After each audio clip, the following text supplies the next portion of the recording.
My name is Alina, a 23-year-old college senior with sights set firmly on becoming a journalist. But today, instead of celebrating my pending graduation, I'm trapped in a nightmare that's all too real. Barely 24 hours have passed since we buried my dad, Martin. He was the kind of father who managed to make me feel loved despite always being halfway across the world on business. The house feels emptier without him, a silent testament to the void his passing has left. As I stand in the foyer, still numb from the funeral, my mother Claudia and sister Victoria waste no time in announcing their plans. Their words ring in my ears like the tolling of a bell, a funeral knell for any lingering sense of family unity.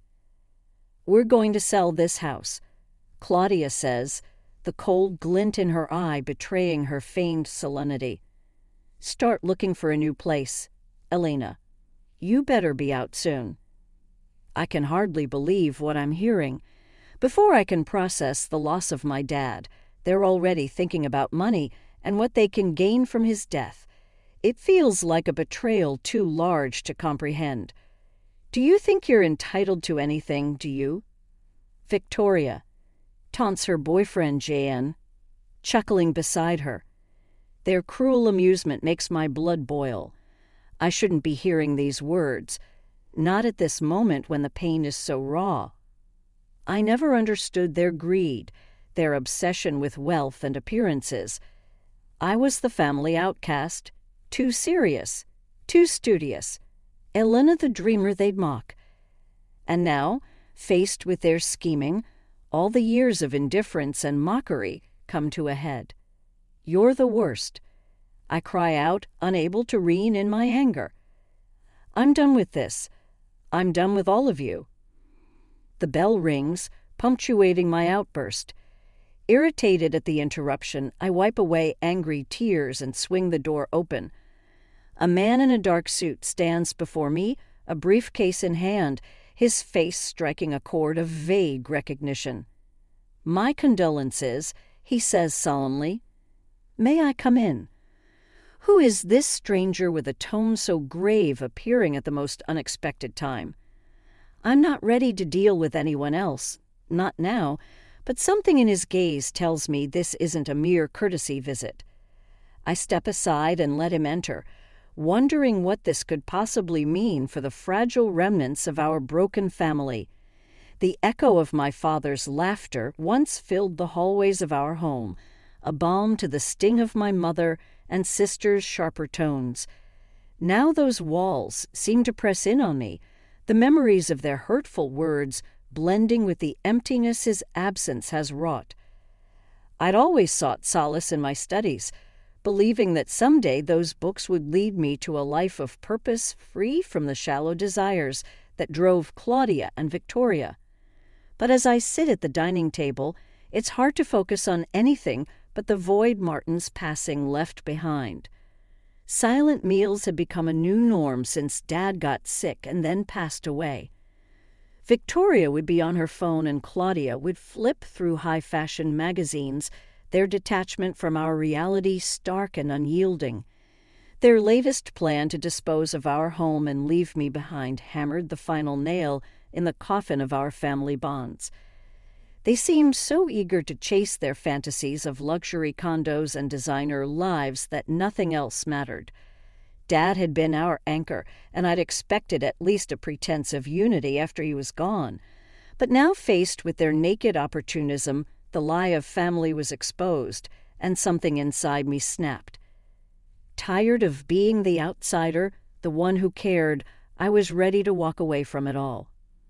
Adrift in these thoughts, the doorbell rings, a sound I now associate with disruption and unwelcome news. At the door stands a man from my father's past, someone whose connections to our family have faded over time. "Good evening," he greets me.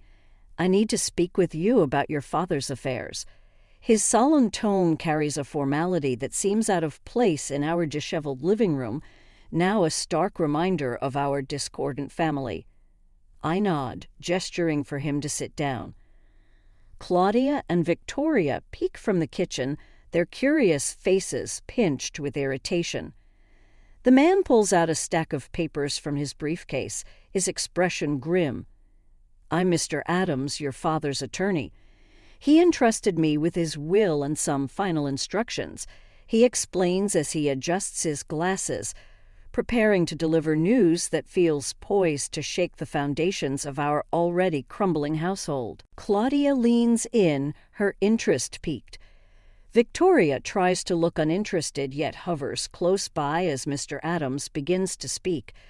I brace myself for what's to come, unsure of the consequences, but certain that our family dynamics are about to change once again. The room seems to contract with tension as Mr. Adams clears his throat, unfolding the document that held the final wishes of Martin. My father, Claudia, and Victoria perch on the edge of their seats, their eyes betraying a keenness they'd struggled to mask since we lost him.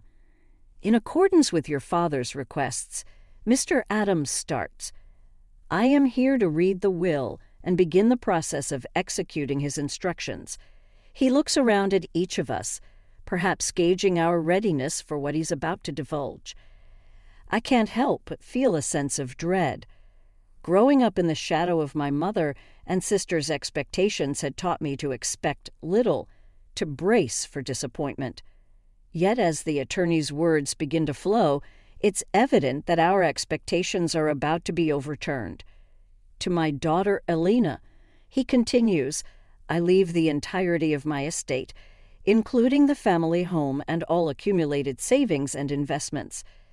The room falls silent, but for the rustling of paper and the distant ticking of the grandfather clock.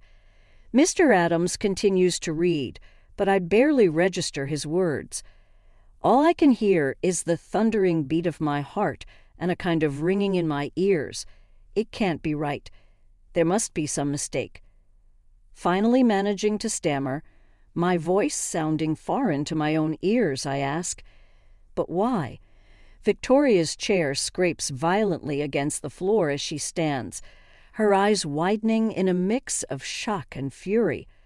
Claudia, similarly stunned, remains seated, her mouth opening and closing soundlessly.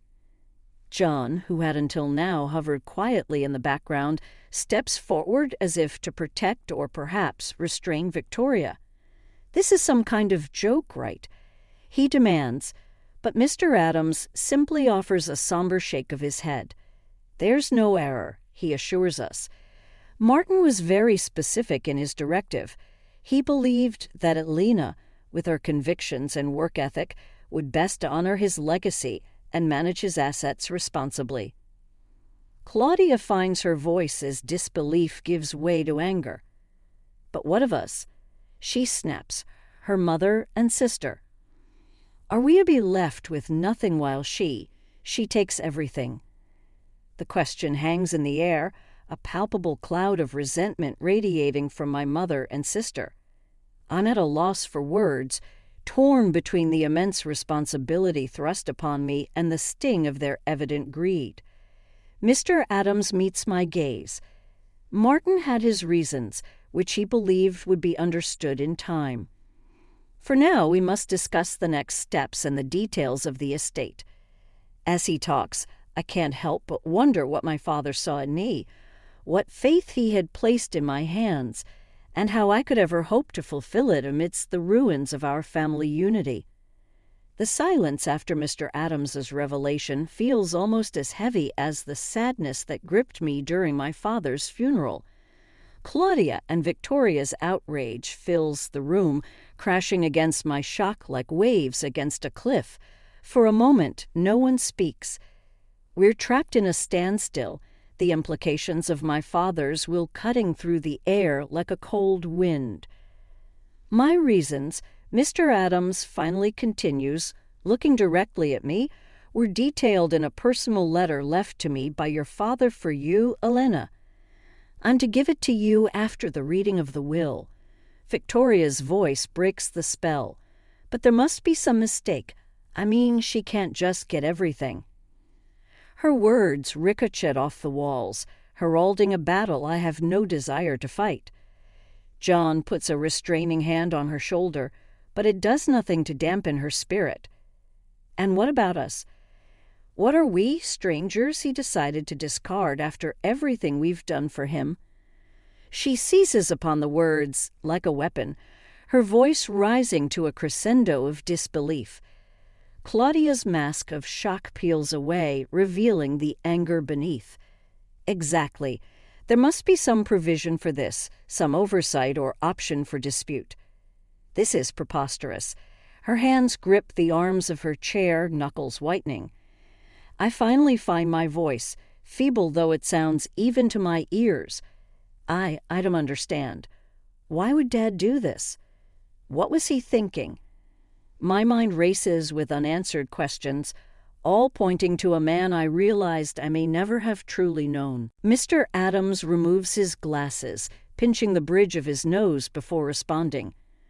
Martin had his reasons, and he wanted you to know them, but in his own words. As for Claudia and Victoria, he turns to address them. You may contest the will if you wish. Though Martin's instructions were explicit and his sound mind when drafting it is well documented. The room falls into chaos once more, voices clashing as Claudia and Victoria express their anger and confusion, scrambling for a plan of action. I barely hear them. My thoughts are with the unopened letter, a final message from my father that burns a hole in the table where it lies. Taking a deep breath, I reach for the letter. The paper feels both insubstantial and as heavy as lead in my hands. Unfolding the creases, I prepare to read the words of a man who chose to speak from beyond the grave rather than in life. A man who has now left me an inheritance that feels more like a chalice of poison than a cup of blessings. Alone in my room with the door securely closed, I unfold the letter with trembling hands. Each crease seemed to hold a whisper of my father's voice, and as the written words appeared, I braced myself for the understanding that was about to come. Dearest Alina, it began in my father's familiar script. As you read this, I am sorry. Sorry that I am not there to tell you these things in person. Sorry that I am leaving you with a burden that a parent should never bestow on their child. His apology sincere and immediate cut through the complexities of legal jargon and blunt revelations that had filled the air just moments ago. I inhaled deeply the scent of ink on paper, somewhat comforting. Your strength, your discipline, and your vision for a better world have never been invisible to me. In you I saw the promise of a future that embraced honesty and integrity, far from the grasping hands of greed. The letter trembled in my hands, not from a breeze through the old window pane, but from the wellspring of emotions it unleashed. My eyes continued down the page. Elena, I've not been blind to the ways of our household. Your patience and hard work in the face of neglect by your mother and sister have been both my heartache and my pride. Giving you the entirety of my estate is my way of reconciling with the unfair responsibilities you've been forced to shoulder. Each sentence wove a tapestry of my father's unspoken observations and quiet support. The man who seemed a distant provider had been watching all along, understanding more than you let on. My only hope is that this inheritance will provide the freedom and the means for you to fulfill those aspirations that burn so brightly within you. Do not feel confined to fix what was broken long before you could make a difference. Live the life you deserve, my Elena. I folded the letter, pressing it against my chest, feeling the ink-etched love of a father who had seen his daughter's unassuming sacrifices. A wave of determination swept through me, mixed with the grief that had trailed me like a shadow since his passing. Leaving the safety of my room, I stepped back into the storm that was my fractured family. Mr. Adams glanced up as I entered, a silent question in his gaze. Claudia's glare was sharp, fixated on me, and Victoria was pacing like a caged animal, her earlier rage turned desperate. It's time to talk about what happens next, I said, my voice firmer than I felt. Claudia scoffed. What happens next is that we challenge this farce. Victoria nodded vehemently. "You won't get away with this, Elena. We deserve our share." Mr. Adams interjected. "Any legal challenge will be a lengthy and costly process with no guaranteed outcome. Martin's will is clear and well within his rights to enforce." With my father's words burning a hole in my pocket, I faced them, the family that had never truly been a family. It wasn't my decision, but it was his, and I intend to honor it. Tension wrapped chains around us all, but amid the chaos, one truth held steadfast. I would carry out my duty, uphold my father's wishes, and through them, perhaps find my own path to a better world.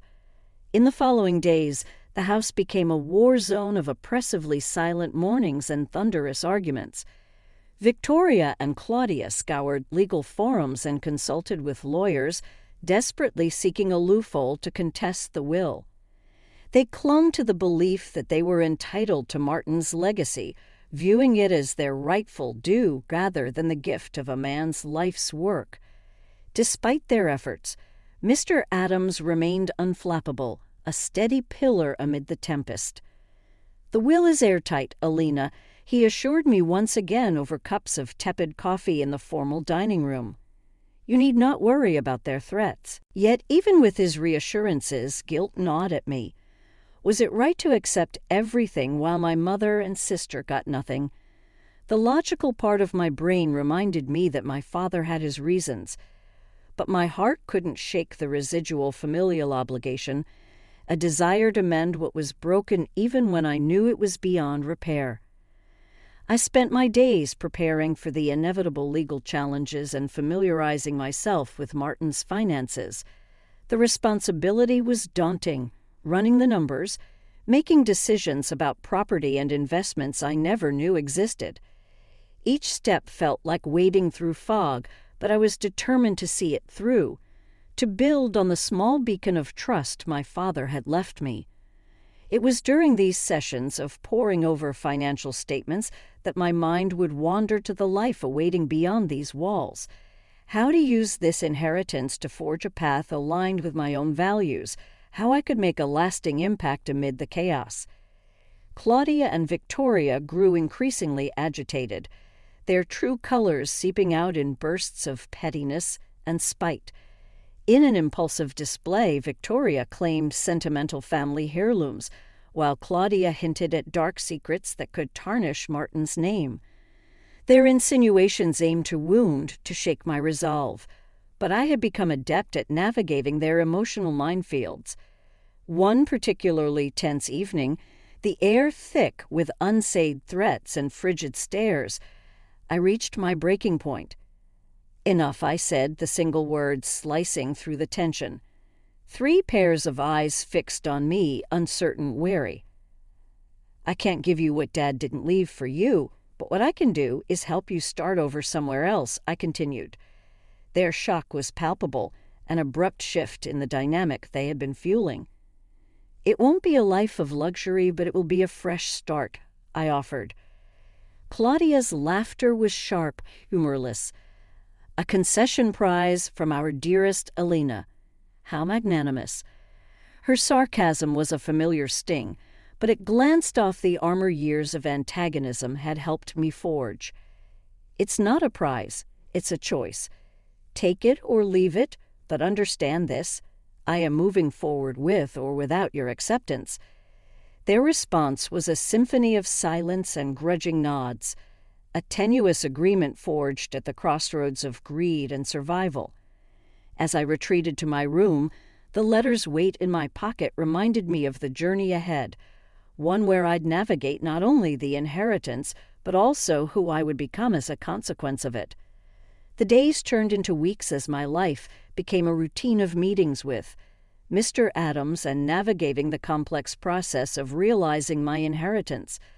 Claudia and Victoria, having reluctantly accepted my offer, began their search for a more modest place to call home. The atmosphere grew less contentious, though the air still held a chill that went beyond the coming of winter. It was a time of paradoxical solitude amidst the chaos. The house felt larger and more desolate with each packed box and removed piece of furniture. I found temporary solace in my father's study, which remained untouched. A capsule of the past that echoed with a time when family strife was just a faint undercurrent beneath the surface of our daily lives. The day finally came when Claudia and Victoria left the house for the last time. With the sign of a check and a curt farewell, they were gone, taking with them remnants of a life that was forever changed.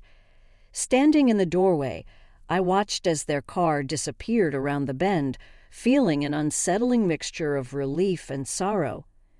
It was time to look to the future. With Mr. Adams' help, I set up a charitable foundation in my father's name, dedicated to fostering educational opportunities for young, underprivileged students.